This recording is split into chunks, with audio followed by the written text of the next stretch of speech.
A model of learning is the cornerstone of the instruction and assessment processes. It provides a broad view schematic of how students acquire knowledge in a content domain. A well-organized model of learning is divided into 3 parts.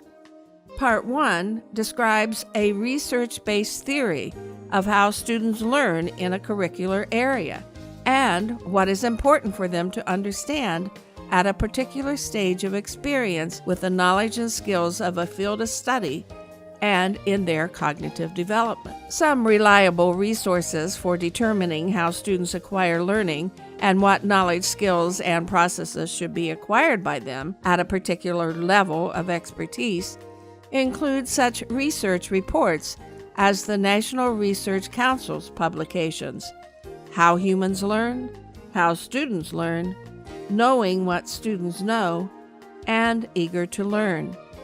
These materials are available free to download or to read online from the National Academies Press.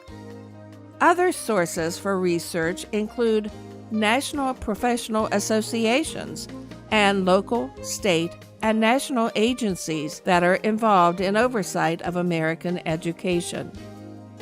To complete Part 1 of the model of learning, the teacher reviews the research in his or her field of study about how and what students should learn. She then writes a brief paragraph synthesizing the research and documenting its source for future reference.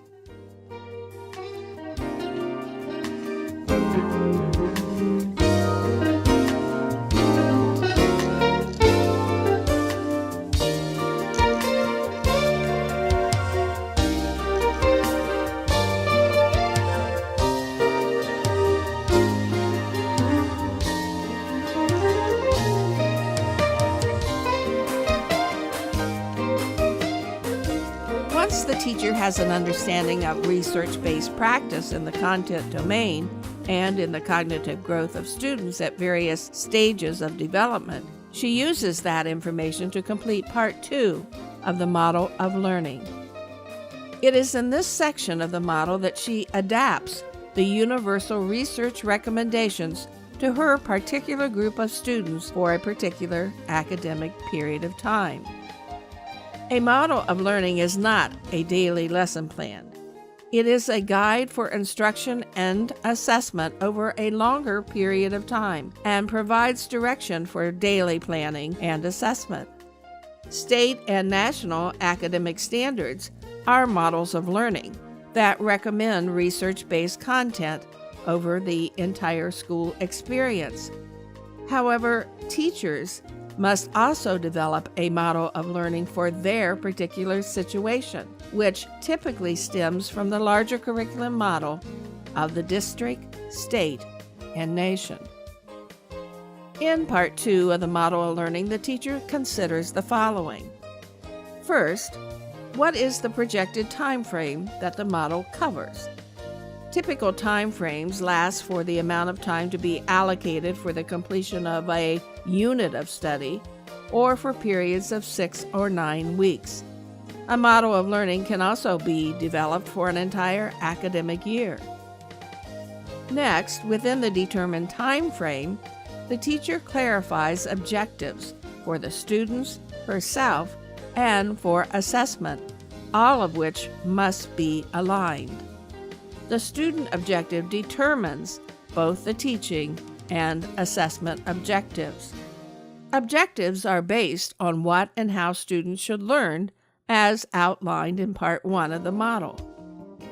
Next, the teacher plans assessment strategies and scoring rules that will provide reliable, valid, and fair data that she can use to determine student achievement of the objectives. In a model of learning, specific scoring rules that clearly distinguish between complete mastery and initial competence, or expert and novices, are written to ensure that all data is gathered and analyzed in reliable and fair ways to ensure valid inferences can be drawn about each student's goal achievement level. In considering fairness of the assessment task and scoring rules, the teacher must explain specific accommodations that are made for the special needs of individual students and ensure that such accommodations do not interfere with the validity and reliability of the data gathered. In Part 3 of the Model of Learning, the teacher analyzes the level and types of thinking, the objectives and strategies she intends to require of students. One of the most thorough analyses of educational objectives was developed originally by Benjamin Bloom in 1956. Since that time, others have republished his original treatise, but with very little relevant improvement.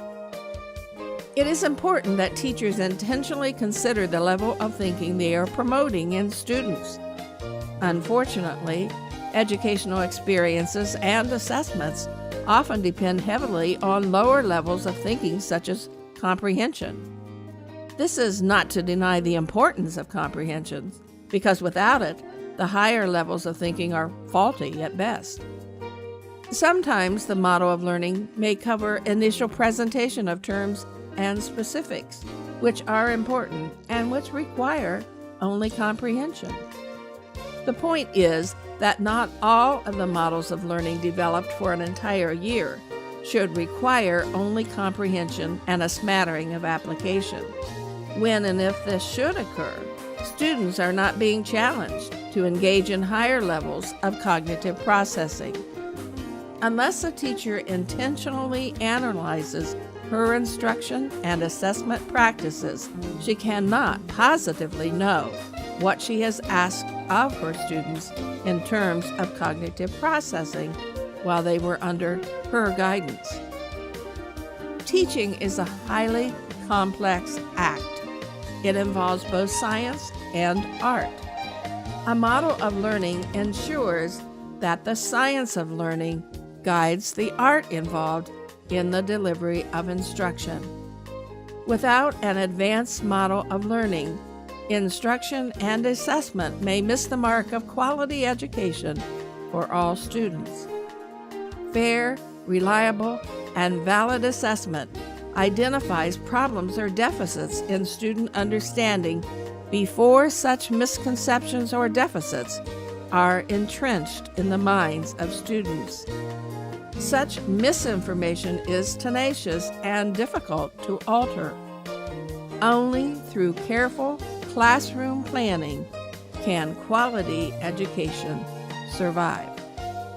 A well-developed model of learning is a major tool that can ensure success for all students.